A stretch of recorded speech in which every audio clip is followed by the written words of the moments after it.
শ্রী সত্যনারায়ণ তুলসী মানস মন্দির। এইখানেই তুলসীদাস তিনি এইখানে বসেই রামচরিত মানস লিখেছিলেন ১৬০০ শতাব্দীতে। আর সেই কারণেই কিন্তু এই জায়গাটা এত প্রসিদ্ধ হয়ে রয়েছে। তাই বারাণসীতে এসে এইখানে কিন্তু সবাই আসে। এই মন্দিরটি বারাণসীর ৮০ ঘাটের কাছাকাছি অবস্থিত। তুলসীদাস কাশীতে দীর্ঘকাল বসবাস করেছিলেন। এইখানেই তিনি তার অমর কাব্য রামচরিত মানস রচনা করেন।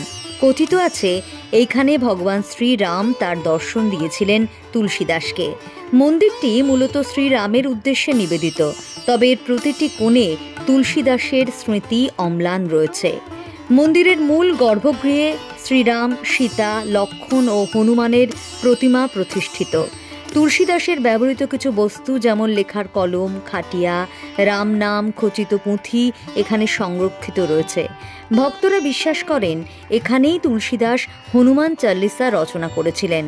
মন্দির সংলগ্ন স্থানটি আজও তুলসী ঘাট নামে পরিচিত, যেখানে প্রতিদিন সন্ধ্যায় গঙ্গারতি হয়।